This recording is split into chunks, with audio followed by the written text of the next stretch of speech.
have to understand that some of the players don't necessarily like it. And so you say they hated it. They hated it because I can tell you. Is there any stories that you remember where a player Tony Gonzalez hated it because Tony Gonzalez got exposed as being a country club practice player. Oh. Because Tony Gonzalez, when he came to the Atlanta Falcons, literally... It was the tail end of his career. How many years did he play for the Falcons? He played a good amount of years. 6? Let's see. Tony Gonzalez with the Falcons. Oh, yeah. He played 5 seasons with the Falcons. 5. And didn't miss a game. And but he had a rule. He played 17 years. That he didn't want to practice. Really? So he had like a country club routine. So Tony, was it like a fake injury, or he just straight up said, "I'm not practicing"? I'll play on Sunday. I'll be there. God. He literally he practiced Thursdays. Yeah. And he wasn't going to do this pre-Julio too, because then Julio Jones do the same thing. No, then Julio learned from Tony Gonzalez. So when Julio got his contract renegotiation, then Julio Jones said, "Well, I'm going to do the same thing." Meanwhile, 2 Hall of Famers. Now, isn't that amazing? I got you. I know it sets a bad precedent. It's the Allen Iverson debate, but it sets the precedent of doing that. But the thing is, I can tell you that Tony didn't like that it came out, that it being shown that he was sort of there doing stuff on the sidelines. Got to get my body right. Yeah. Got to get my body right.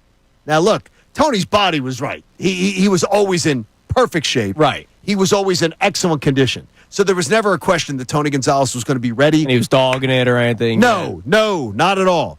But he was not going to work like his teammates. And by the way, there were teammates who weren't necessarily always thrilled that when they're running around and training other guys and aren't. stuff like that, and some guys aren't. And then Julio did the same thing. And I'm sure that's any team. So stuff like that happens. But I got a couple people on social media here going, "Oh my God, how did I miss that on Hard Knocks?"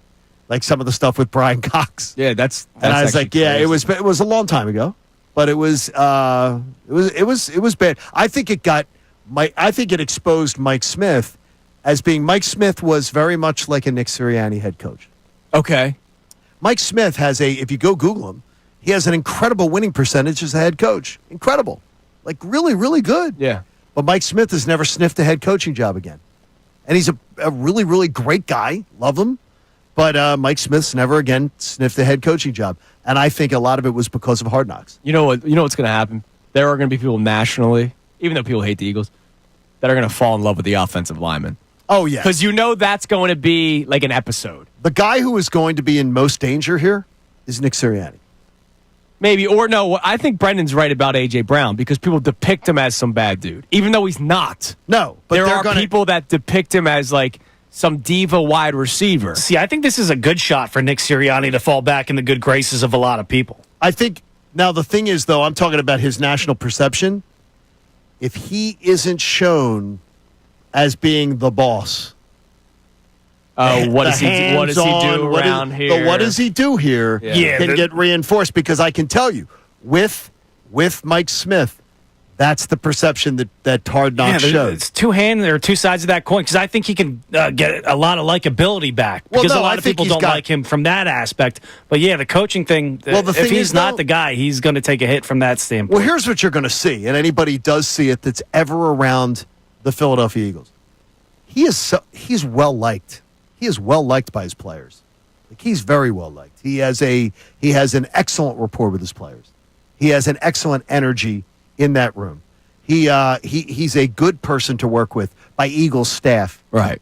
Eagles staff finds him, he's a good man to work with. He treats people with respect. That's why yesterday I was ripping on Ben Maller, which guy, by the way, got back to Ben. Oh, really? Yeah, someone got it back to Ben. I'm like, yeah, I'm ripping on Ben, and I said, I'll stand by it. Did he chime in? No, just knows nothing about it. It was very upset that I was saying that. Look, he knows nothing about Nick Sirianni, the man, what he's thought of by his players, what he's thought about inside that building. He's not an amateur coach. People love saying things and hate getting called out. And then when they get called out for it, it's like, well, what do you call me out for it? Yeah. Come on now. So what about it? Yet another incident not long ago. Yeah. What about a Jalen Carter? There was rumors down at Super Bowl week he was sick, quote unquote, with the team, maybe allegedly trying to keep him away from some cameras. There was a guy that was trying to run. Who was it? No, there was I think we said it on. No, we said it on the air.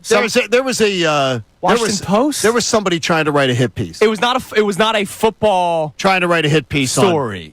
Like on the history of Jalen Carter. I think we talked about it on the air. Yeah, you guys on the did. radio row. Yeah, yeah. I think it was the Washington Post. Maybe I don't know who it was, but it was. There was absolutely someone trying to write a hit. And piece. So they were, so they were like, safe, maybe all that little sniffles. We got to keep him away. He's got the good cold. for the Eagles for being upfront about that, and good for the Eagles. Keep him away because that's they're trying to derail. The distraction that you don't want to have the week of the Super Bowl. They were trying to derail. So no issues on Hard Knocks. You'll think you'd be fine. No, I think the. By the way, there's going to be something that will come out. Like, just be prepared. Like, look, we're focused so much on the Eagles. What about the Cowboys with Pickens? Right? Like, there's going to be something in Dallas that there's going to be a lot to talk about. George Pickens is a mental case. Yeah, there's going to be problems with him.